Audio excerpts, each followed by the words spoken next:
Best IAS అవ్వడానికి మనకి GS paper 1లో prelims తెలుసా సార్ అందరికి? స్టేజెస్ అయితే ఐడియా ఉంది కదా, stages of examination.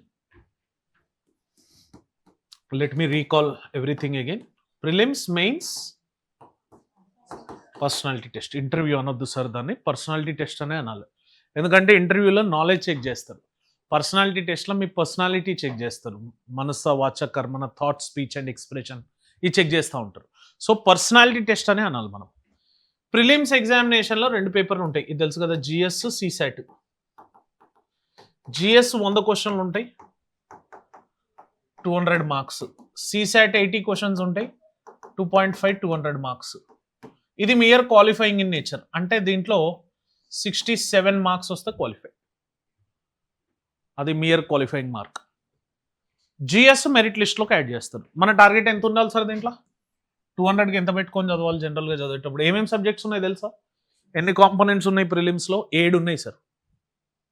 History of India, economic growth and development, ecology, environment, biodiversity, climate change, geography of world and India, polity, constitution, science and technology, current affairs of national and international importance. ఈ 7 డైమెన్షన్ల నుంచి 100 క్వశ్చన్లు prepare చేస్తాడు. 100లో polity నుంచి ఎన్ని వస్తాయి sir, geography నుంచి ఎన్ని వస్తాయి సార్ అంటే వాడు 100 జాగ్రఫీ నుంచి ఇవ్వచ్చు. నువ్వు అడగలేవాడిని, నేను నీకు సిలబస్ ఇచ్చిన బై ఏ క్వశ్చన్ అని అడుగుతా. అందుకే వాట్ ఈస్ జనరల్ స్టడీస్ అని ఎవడన్నా అడిగితే ఏమన్నా తెలుసా? Whatever falls under sky is general studies. కాకపోతే వాడు మన ప్రయారిటీ బేసిస్లో లిస్టింగ్ ఉంటుంది కాబట్టి ఆ 7 సబ్జెక్టులు డిఫైన్ చేసి పెట్టిండు. దానిలో నెగిటివ్ మార్కింగ్ ఉంటుంది తెలుసు కదా సార్? నెగిటివ్ మార్కింగ్ అంటే ఎంతమందికి భయం sir? 1, 2, 3, 4, okay, half of the population. అయితే I witnessed it in my second attempt. First attempt prelims పోయిందని చెప్పిన కదా, అది I was short of 11 marks. 207 208 cut off ఉండే, నా స్కోర్ 198. అప్పుడు మాకు సిసాట్ కూడా కలిపేవాళ్ళు అన్నట్టు 400కి, ఇప్పుడు ఓన్లీ 200కే చేస్తున్నారు. అయితే ఫస్ట్ అటెంప్ట్లో ఎందుకో మరి I was very young like you, 21 years అప్పుడే వచ్చినాయి నాకు ఫస్ట్ అటెంప్ట్ ఇచ్చేటప్పుడు. కొంచెం ఇన్మెచ్యూరిటీ ఉంటుంది కదా సార్ 21 ఇయర్స్కి. అట్లా నేను 10 మంది తినేది. సీనియర్ చెప్పేటోడు, టీచర్ చెప్పేటోడు, పేరెంట్ చెప్పేటోడు, అక్క చెప్పేది, ఎక్స్ గర్ల్ ఫ్రెండ్ చెప్పేది, ఉన్నోళ్ళందరూ చెప్పేటోళ్ళు ఇటు రాయాలి అని. అదొకటైతే, ఇంకోటి 2 మనకు ఓవర్ కాన్ఫిడెన్స్ ఎక్కువ. అసలు నువ్వెవడో కేజీఎఫ్లో రాఖీబాయ్ అయితే రాఖీబాయ్ లేదే బాయ్ లేదు. ఈ ఓవర్ కాన్ఫిడెన్స్ జనరల్గా ఏజ్లో ఉంటుంది 21 ఇయర్స్ అప్పుడు. అట్లనే ఎగ్జామ్ పోయినా 198 వచ్చినాయి, 11 మార్క్స్ షార్ట్. నేను చేసిన తప్పు ఏంటంటే వీళ్ళందరి మాటలు విని 100 క్వశ్చన్లలో, సిసాట్ అయితే అన్ని అటెంప్ట్ చేసినా కానీ 100 క్వశ్చన్లలో 60 పెట్టిన. ఎందుకు? వీళ్ళు ప్రతి ఒక్కడు నెగిటివ్ మార్కింగ్ ఉంది చూసిపెట్టు, అమ్మా ఇదేంద్రా భయ్, ఇప్పుడు పోయే గేమ్ ఎటనన్నా పోయింది, ఇంకో 40 కూడా పెట్టుంటే ఎటగా పోయేది, ఏమో చెప్పలేం కదా. ఇది నా థాట్ ప్రాసెస్. అప్పుడు నేను ఒక లైన్ రాసుకున్నా సార్ నా బుక్లో, if you are not taking risk you are already in risk zone. అర్థమైంది స్టేట్మెంట్? అందుకే ఆ రోజు నుంచి నేను ఏం చేస్తా అంటే, ఉంటే అటు ఉంటా లేదా ఇటు ఉంటా. ఇప్పుడు మనం మన స్టాక్స్లో ఆ రోజు నాకు ఎందుకో అనిపించింది, ఏమని, గ్రాఫ్ పెరుగుతుంది, పొద్దున్నే 5 lakhs పెడదామని చెప్పిన. మావాడు 5 lakhs ఎందుకురా రిస్క్, మార్కెట్ అటు ఇటు కొలాప్స్ అయ్యేటట్టుంది, వద్దు అన్నాడు. నువ్వు పెట్టన్నావు, పోయి 5 లక్షలు పెట్టినాం. అది ఈవినింగ్ అయ్యేసరికి 4,22,000 పడిపోయింది దాని వాల్యూ.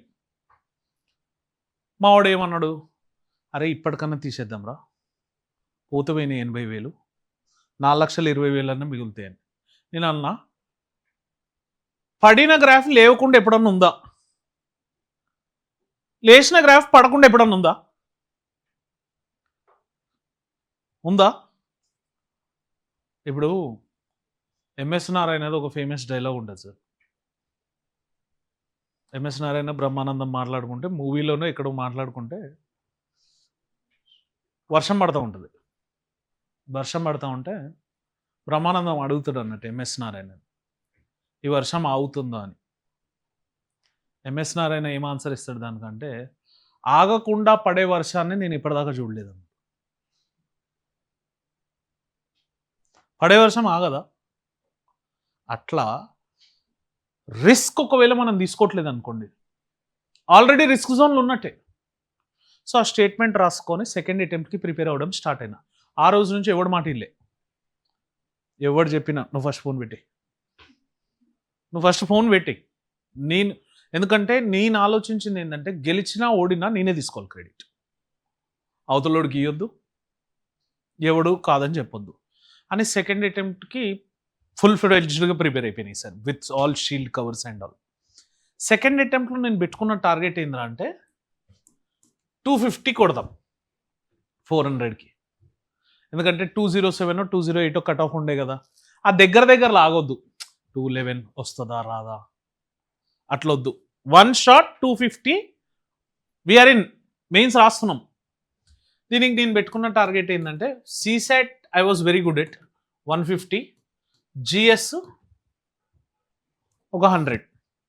ఇది వస్తే చాలు, మనం మన యొక్క బెంచ్ మార్క్ రీచ్ అయిపోతాం. పొద్దున్నే పోయినా జామా మసీద్ ఢిల్లీ, నాకు సెంటర్ కూడా గుర్తుంది ఇప్పటికీ. జామా మసీద్ back side Kendriya Vidyalaya gate number 1 లోపల పోయినా. పేపర్ వచ్చింది, పేపర్ తీసే జిఎస్ పేపర్ అయితే సార్, ఫస్ట్ పొద్దున జిఎస్ పేపర్ అయితే. జిఎస్ పేపర్ తీసిన తర్వాత దాంట్లో 100 క్వశ్చన్లు మొత్తం రివైండ్ చేసిన. నాకు దాంట్లో 52 క్వశ్చన్స్కి కరెక్ట్ ఆన్సర్ తెలుసు, 52 క్వశ్చన్లకి కరెక్ట్ ఆన్సర్ తెలుసు. ఎన్ని మార్కులు సార్?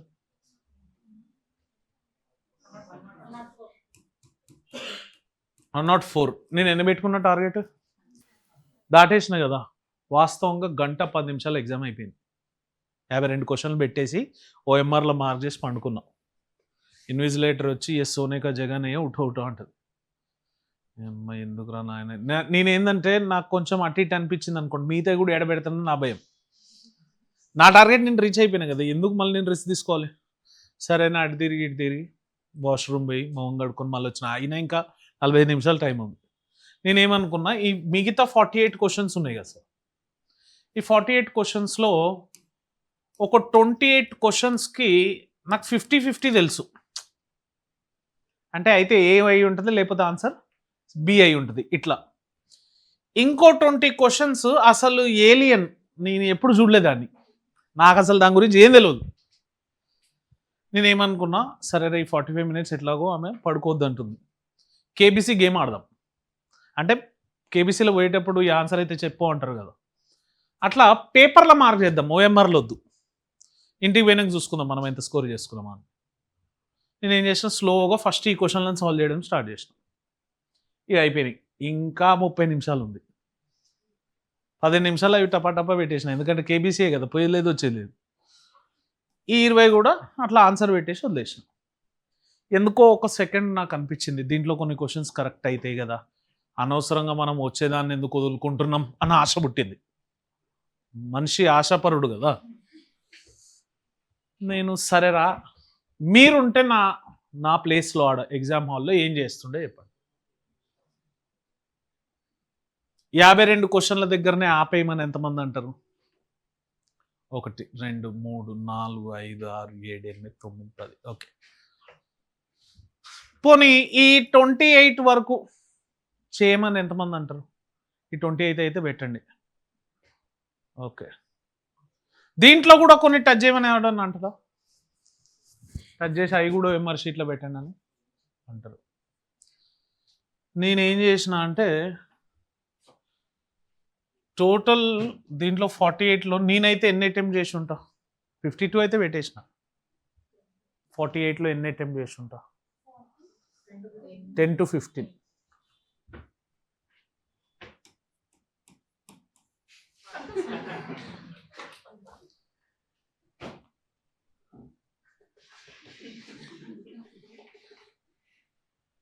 ఇప్పుడు మీరు అడగాల్సింది ఏంటంటే, ఒక్కడు కూడా ఎందుకు వదిలేదు సార్? టైం అయిపోయింది వాస్తవంగా. బబ్లింగ్ చేసేటప్పుడు ఇన్విజిలేటర్ వచ్చి అబ్ తక్తో బడే సోర్ అయితే ఓఎంఆర్ షీట్ దేదో, లేకపోతే అది కూడా పెట్టేటోను 100/100. బయటికి వచ్చినాక నేను చెట్టు కింద కూర్చొని ఎందుకు రిస్క్ చేశాం, ఉన్న మంచి గేమ్ని పాడు చేసేసాం అని మా ఫ్రెండ్ వచ్చిండు. వస్తే ఫస్ట్ సమోసా ఖాయంగా చల్లాలి. సమోసా తాగినాం, రెడ్ బుల్ తాగినాం. నేను ఈవినింగ్ చండీగఢ్కి వెళ్ళాలి యాక్చువల్గా, మా కజిన్ మ్యారేజ్ ఉంటే. ఈవినింగ్ దాకా వెయిట్ చేసేందుకు, ఇప్పుడే పోదాం పద, సీసెట్ పేపర్ రాసి కూడా ఏం ఉపయోగం ఇది పోయినాక. ఇట్లా రకరకాల మిక్స్డ్ ఫీలింగ్స్ వచ్చినాయి. నేనేమనుకున్నా, సీసెట్లో 150 పెట్టుకున్నాం కదా టార్గెట్, ఇంకొంచెం ప్రయత్నిద్దాం 160-165 దాకా వస్తే ఏమో చెప్పలేం కదా. దాన్ని బట్టి మనం జిఎస్లో ఇది కొంచెం ఆల్టరేషన్ మిక్సప్ అవుతుంది అన్న ఫీలింగ్లో మధ్యాహ్నం ఎగ్జామ్కి వెళ్ళిన సీసెట్. నా దరిద్రానికి ఆ రోజు CSAT paper the toughest paper వచ్చింది. ఆడే ఇచ్చిండు, జనరల్గా ఒక ప్యాసేజ్ ఇచ్చి 5 క్వశ్చన్లు ఇస్తాడు సార్ ముందు. అయితే ఈ సంవత్సరం అట్లే ఈ రాసిన కాడ ఓ ప్యాసేజ్ ఒక క్వశ్చన్, ఓ ప్యాసేజ్ ఒక క్వశ్చన్, ఓ ప్యాసేజ్ 32 ప్యాసేజ్లు ఇచ్చాడు. అది చదవడానికి టైం సరిపోదు. ఏం చేయాలరా అని ఇంకా అటు చేసి ఆల్రెడీ పొద్దున ఆడినాం 99 క్వశ్చన్స్ పెట్టినాం, దీనిలో 80 పెడదాం ఇంకేముంది. This is was my plan. 80 పెట్టేసిన అనుకున్నట్టే వెళ్ళినా, చండీగఢ్ పోయినా, మ్యారేజ్ సాంగి దీంగి దాన్ని అటెండ్ అయినా. ఓ 4-5 రోజుల తర్వాత ఢిల్లీ వాపస్ వచ్చినప్పుడు మా ఫ్రెండ్స్ అందరూ కీ పేపర్ చూసుకుందాందా, ఎన్ని వచ్చినాయి చూసుకుందాందా. ఆతృత మనకంటే ఫ్రెండ్స్కే ఎక్కువ ఉంటుంది. నేను చూడరా భయ్, నేను చూసుకో అని చెప్పిన. లేదు నేను కూడా చూడాలన్నాడు. సరేరా ఫస్ట్ సీసెట్ పేపర్ చెక్ చేద్దాం, అందులో చూద్దాం, స్కోర్ మంచిగా ఉంటే జిఎస్ చెక్ చేద్దాం, లేకపోతే వద్దు. అది చేసి సీసెట్ చెక్ చేసాను. సీసెట్లో నాకు వచ్చిన స్కోర్ ఇది 125 పోయింది. ఎందుకంటే 150 దాటితేనే చెప్పలేము జిఎస్ పోయింది కాబట్టి. నేను అన్నా జిఎస్ పేపర్ ఏం చెక్ చేయక లైట్ తీసుకున్నా. లేదు జిఎస్ పేపర్ చెక్ చేయాల్సిందే అంటే, సరేనా నేను కిందికి పోతా, నువ్వు చెక్ చేయి, పాజిటివ్ ఉందనుకో నాకు ఫోన్ చేయి, లేకపోతే గంట సేపు నన్ను డిస్టర్బ్ చేయకు, నేను పార్కుకి పోయి మెడిటేషన్ చేసి మళ్ళీ థర్డ్ ఐటెం ప్రిపేర్ అయ్యి వస్తా. 10 నిమిషాలు అయింది, ఫోన్ రాలే అంటే నాకు అర్థమైపోయింది. నేను ఫోన్ ఫ్లైట్ మోడ్ పెట్టేసిన. ఇక ఫ్లైట్ మోడ్ పెట్టి నడుచుకుంటూ పార్కుకి పోయి, పక్కనే ఐఐటి ఢిల్లీ పక్కకు ఉండేవాళ్ళం, అక్కడ లోపల పార్కుకి పోయి 1 గంట తిరిగేసి వచ్చినాక 32 మిస్ కాల్ ఉన్నాయి ఫ్లైట్ మోడ్ తీస్తే. వాడేంది నేనేమైనా చేసుకోవడానికి పోయిందేమని ఆడు ఊరంతా ఎత్తుకుతుండు. నేనెందుకు చేసుకుంటారా, నాకేం అవసరం, ఎన్ని వచ్చినాయి చెప్పుకో జిఎస్లో అన్నాడు. నువ్వు కేబీసీలో ఆడకు నాతో, ఎన్ని వచ్చినాయి చెప్పరా అన్న. అయితే ఇప్పుడు ఈ 52 క్వశ్చన్లు అయితే కరెక్టే కదా, అంటే 104 మార్కులు నాకు వచ్చినట్టే. ఈ 48 అంటే 47 పెట్టిన కదా నేను, ఎన్ని క్వశ్చన్లు కరెక్ట్ అయ్యే అవకాశం ఉంది? గెస్సే కదా చేసింది ఆడ, మనం నాలెడ్జ్తో ఏం పెట్టలే. 47 క్వశ్చన్స్లో ఎన్ని కరెక్ట్ అవుతాయి జనరల్ మనిషికి? అయితే 20 క్వశ్చన్స్ కరెక్ట్ అయినాయి సార్ వాస్తవంగా. అంటే 40 యాడ్ అయినట్టు కదా, 144. మరి నెగిటివ్ ఉందిగా, 27 క్వశ్చన్లు పోయినాయి. 27 క్వశ్చన్లు ఇంటూ 2/3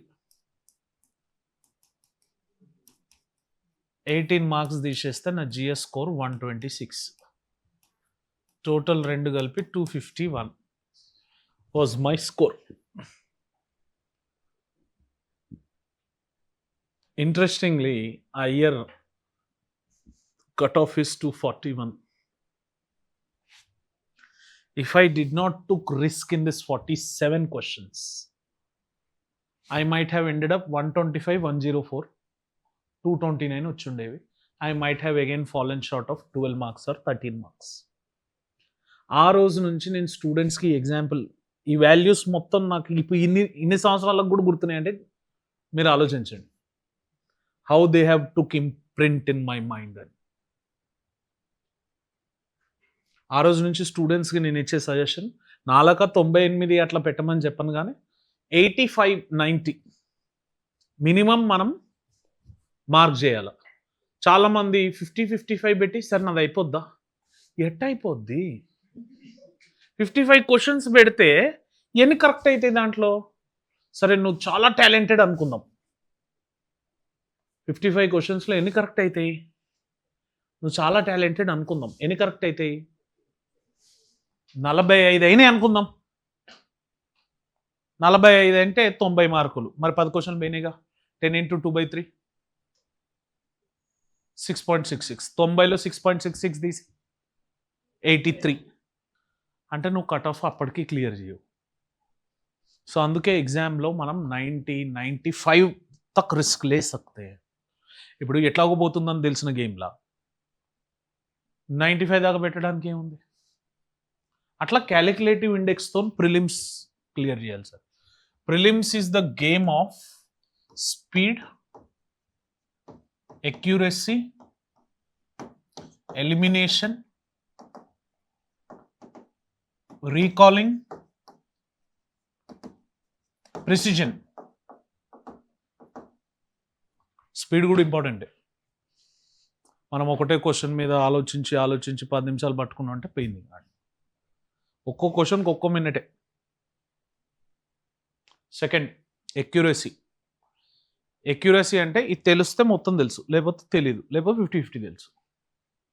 మనం ఏం చేస్తామంటే వాల్యూస్ కొన్ని వస్తే ఆ వాల్యూస్ దగ్గరకు ఉంటే పెట్టేస్తాం, కానీ చాలా ఎక్యురసీగా ఉండాలి. బాబర్ చంపిండి ఇబ్రహీం లోదీని ఫస్ట్ బ్యాటిల్ ఆఫ్ పానిపత్లో. బాబరే చంపిండి. ఇంకా బాబరే అక్బర్ అయ్యుండొచ్చు కదా, అయ్యుండొచ్చు లొద్దిడా. ఎక్యురసీ ఇది మానస్ నేషనల్ పార్క్ అస్సాంలో ఉంది, ఫిక్స్. అది అరుణాచల్ ప్రదేశ్లో కూడా ఉందా? లేదు, ఫిక్స్. అది ఆడనే ఉంది. ఇంకా Ganga river starts as Bhagirathi and Alaknanda and meeted Devprayag. Devprayag అంటే దేవ్ప్రయాగే, నందప్రయాగ్ అయి ఉండొచ్చుగా. ఎక్యురసీ. ప్రిలిమ్స్కి కావాల్సింది ఎక్యురసీ. మూడోది ఎలిమినేషన్. కొన్ని క్వశ్చన్లు నేను మీకు ముందుకు పోయినాక కొన్ని క్యూట్ మ్యాజిక్స్ చూపిస్తా, where I have learned it from my failures. కొన్ని క్వశ్చన్లు ఉంటాయి, దానికి చీట్ కోడ్స్ ఉంటాయి. కొన్ని ఆ చీట్ కోడ్లను యూజ్ చేసి మనం ఎలిమినేట్ చేయొచ్చు. కోడింగ్ ఇస్తారు, 4 స్టేట్మెంట్లు ఇచ్చి 1 and 2, 2 and 3, 1 and 3, 1, 3, 4. దాంట్లో మనం పసిగట్టొచ్చు ఏది తప్పని. అది ఎలా తీసుకోవాలి అనేది ఎలిమినేషన్. హౌఎవర్ యూపీఎస్సీ ఏం చేసిందంటే, యూపీఎస్సీ కూడా ఇండియాలోనే కదా ఉన్నది. అయితే మేము ఉన్నప్పుడు కొంచెం పేపర్ ఈజీ ఉండేది సార్ వాస్తవంగా. కోడింగ్ ఇచ్చేవారు, 4-5 స్టేట్మెంట్లు ఇచ్చి 1 and 2, 2 and 3 అట్లా ఒక ఆప్షన్ ఎలిమినేట్ చేసామనుకోండి. ఆ ఆప్షన్ ఉన్న దాంట్లలో మేము వి యూస్ టు డిస్కనెక్ట్. తర్వాత మిగిలిన కోడింగ్ మేము పెట్టేది. యూపీఎస్సీ చూసి ఏం చేసిందంటే 2020 తర్వాత 21 నుంచి they have eliminated elimination method. ఆ కోడింగ్ ఇస్తలేడు. ఇంకా pairing, 1 pair correct, 2 pair correct. ఒకటి ఇస్తుంది, Manas national park Arunachal Pradesh, Kaziranga national park Arunachal Pradesh, Dibru Saikhowa national park Meghalaya, మన silent valley national park Kerala. పైన ఇచ్చిన దాంట్లో ఎన్ని పేర్స్ కరెక్ట్ అంటుండు? 1 పేర్, 2 పేర్, 3 పేర్, 4 పేర్. ఇప్పుడు ఏం చేస్తాను? నీకు 4 తెలియదు, నువ్వేం చేయగలుగుతావు? ఇప్పుడు 3 తెలిసినా కూడా టాలెంట్, 3 తెలియడం కూడా గొప్పే కదా. కానీ ఇక్కడ నీకు 4 తెలియదు, ఆన్సర్లు రాదు. అందుకే కట్ ఆఫ్స్ తగ్గుతున్నాయి. ఎందుకురా అంటే this is the reason. Are you getting my point? Everyone clear with this?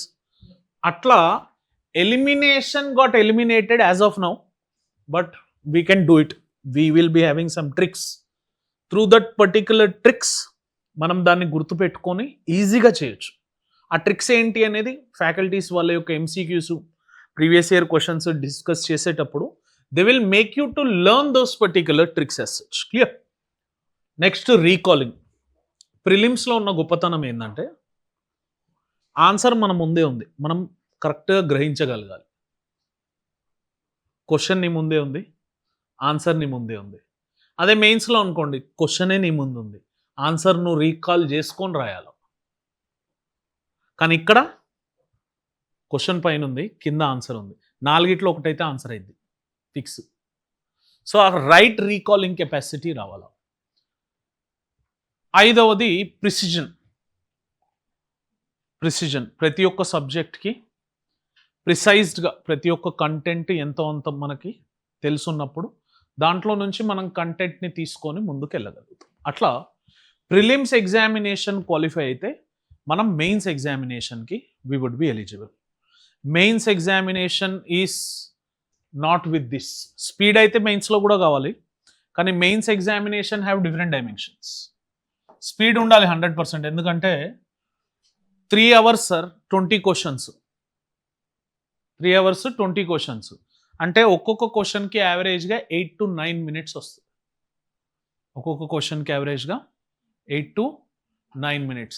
8 నుంచి 9 నిమిషాల్లో వాడు ఇచ్చిన క్వశ్చన్ నువ్వు అర్థం చేసుకొని దానికి ఒక స్ట్రక్చర్ బిల్డ్ చేసుకొని దానికి ఏది రైట్ ఆన్సరో గ్రహించుకొని ఎలా మనం యూనిక్గా రాయాలో ఫ్లో చార్ట్ వేసుకొని దాన్ని వాడి ఇచ్చిన స్పేస్లో పైన తిరుగుతున్న ఫ్యాన్ గాలి పైకి పోతుంటే రాయాల్సి వస్తుంది. ఇన్ని కండిషన్లు ఉంటాయి దాంట్లో. అందుకే మెయిన్స్ ఏడ ఫెయిల్ అవుతారు తెలుసా సార్ చాలామంది. 20 క్వశ్చన్లు ఉంటాయి కదా ఒక్కొక్క జిఎస్ పేపర్లో, 20 క్వశ్చన్లు అటెంప్ట్ చేయలేకపోతారు స్పీడ్ లేక. సో మన ఫస్ట్ ప్రయారిటీ టార్గెట్ ఏముండాలి, ఒక్క క్వశ్చన్ కూడా మిస్ అవ్వద్దు, ఒక్క మెయిన్స్ క్వశ్చన్ కూడా మిస్ అవ్వద్దు. అందుకే రైటింగ్ స్పీడ్ అనేది చాలా ఇంపార్టెంట్. క్లాస్లో ఫ్యాకల్టీ డిక్టేట్ చేస్తూ ఉంటే మనం రాస్తూ ఉండాలి, ఇది కూడా ప్రాక్టీసే, ఇక్కడ జరిగేది ప్రాక్టీసే. క్లాస్లో ఇప్పుడు నేను చెప్తా జియోమార్ఫాలజీ చెప్పినప్పుడు కొంచెం కంటెంట్ రాపిస్తూ ఉంటాను. కొంతమంది ఏం చేస్తారు, నేను ఎందుకు రాస్తాను, నేను జిరాక్స్ తీసుకుంటా, ఫోటో తీసుకుంటా, స్కాన్ తీసుకుంటా, పీడిఎఫ్ తీసుకుంటా. ఈడ పీడిఎఫ్ తీసుకుంటావు, యూపీఎస్సీకి పీడిఎఫ్ ఇస్తావా? యూపీఎస్సీ కూడా పీడిఎఫ్ ఇస్తావు పోయి. అందుకే క్లాస్లో ఫ్యాకల్టీ చెప్పేటప్పుడు రాస్తారు కదా, రాసినప్పుడు ఆ రాసేది కూడా ప్రాక్టీసే. నలుగురిలో కూర్చుంటారు కదా 3 గంటలు క్లాస్ అయ్యేటప్పుడు, అది కూడా ప్రాక్టీసే. ఇక్కడ 3 hour క్లాస్ జరుగుతుంది, జరిగినప్పుడు 3 గంటలు మనం కూర్చుంటున్నామంటే అది కూడా ప్రాక్టీసే. Are you getting my point? So speed ఒకటి, ఎనాలిసిస్ ఒకటి, multi dimension 2, recollecting the information. Recollecting the information. Speed ఉండాలి, విత్ ఇన్ ద టైమ్ ఉండాలి, అన్ని సబ్జెక్ట్స్ వచ్చి ఉండాలి. ఒక్కొక్క పేపర్లో 3 సబ్జెక్టులు ఉన్నాయి. ఇప్పుడు జిఎస్ పేపర్ 1 తీసుకుంటే మెయిన్స్లో హిస్టరీ ఉంది, ఆర్ట్ అండ్ కల్చర్ ఉంది, ఇండియన్ సొసైటీ అండ్ జోగ్రఫీ. మరి ఇన్ని సబ్జెక్టుల మీద 20 క్వశ్చన్లు వచ్చినప్పుడు ఆ కంటెంట్ యొక్క అన్ని సబ్జెక్టులు మనకు గుర్తుండాలి. అది రైట్ రీకాలింగ్ బట్టి వస్తుంది. పర్సనాలిటీ టెస్ట్ అంటారా, this is on basis of our on present day thinking process, positivity. ఇప్పుడు మీరున్న థింకింగ్ ప్రాసెస్ ఆ డే ఉంటుందని రూల్ లేదు. ఆ డే పొద్దున మనం ఏ టైంకి లేసాం, ఎవరు లేపారు, మన ముందు ఎవడు ఉన్నాడు, మనం ఎలా ట్రావెల్ చేస్తున్నాం, అడిగి పోయినాక ఏం మాట్లాడబోతున్నాం, వాడు ఏ క్వశ్చన్ అడుగుతాడు, మనం ఎట రియాక్ట్ అవుతాం, ఇన్ని ఫ్యాక్టర్స్ మీద మనం ఏం తిన్నాం, ముందు రోజు ఏం తిన్నాం, ఇవన్నీ ఇట్లాంటి చాలా ఫ్యాక్టర్స్ మీద పర్సనాలిటీ టెస్ట్ డిపెండ్ అవుతుంది. పర్సనాలిటీ టెస్ట్లో నాలెడ్జ్ చెక్ చేయడు సార్ వాడు. ఇప్పుడు మీరు డాఫ్ డీటెయిల్డ్ అప్లికేషన్ ఫామ్ నింపుంటారు, దాంట్లో మీరు ప్రతి ఒక్క మైన్యూట్ డీటెయిల్స్ రాస్తారు. ఆ రాసిన మైన్యూట్ డీటెయిల్స్ నుంచే మెజారిటీ ఆఫ్ ద క్వశ్చన్లు అడుగుతాడు. వాడు ఏం చెక్ చేయాలనుకుంటున్నంటే, ఈ ముందు కూర్చున్న వ్యక్తిని నేను ట్రస్ట్ చేయొచ్చా, వీడు అసలు రాసిన ఇన్ఫర్మేషన్ డాఫ్లో ఉన్నది నిజమా అబద్ధమా. కొంతమంది రాస్తారు, హాబీస్ లేకపోయినా రాస్తారు, ప్లేయింగ్ హాకీ. ఎంతమంది ప్లేయర్లు ఉంటారు హాకీ అంటే, నాకేం తెలుసు అని అంటారు. I'm working with NGO. నువ్వు ఎప్పుడు పని చేయనప్పుడు ఎందుకు రాసి, ఇప్పుడు వర్కింగ్ విత్ ఎన్జిఓ అన్నప్పుడు ఆడు కూర్చున్న పర్సనాలిటీ టెస్ట్లో కూర్చున్నాడు, వాట్ ఈజ్ ఎన్జిఓ అని అడగడా, ఏ ఎన్జిఓ అని అడగడా. సరే అబద్ధం చెప్తావు, నువ్వు నీ ఏజ్ 20 ఏళ్ళు ఉంటే నువ్వే అబద్ధం చెప్పగలిగితే నీ ముందు 5 మంది కూర్చొని ఉంటారు, ఒక్కొక్కటి ఏజ్ 60 ఏళ్ళు ఉంటుంది, అంటే మొత్తం కలుపుకొని 300 ఏళ్ళు. 300 ఏళ్ళోడు ఏం చేయగలుగుతాడు మరి? నీ ఏజ్ 21 ఇయర్స్ అబ్బా, నువ్వు అబద్ధం చెప్పి మ్యానిపులేట్ చేయగలిగినావు, ఆడే ఎంత చేయాలి మరి? సో అందుకే పర్సనాలిటీ టెస్ట్లో మనం మాట్లాడే విధానం దగ్గర నుంచి మన థింకింగ్ ప్రాసెస్ ఏంటి, మనం ఫెయిర్ ఎనఫ్ ఉన్నామా లేదా, మనకి అధికారం వస్తే దుర్వినియోగం చేస్తామా, లేకపోతే ప్రజల కోసం అది పడడానికి ప్రోత్సహిస్తామా అనే డైమెన్షన్ చెక్ చేయడానికే పర్సనాలిటీ టెస్ట్.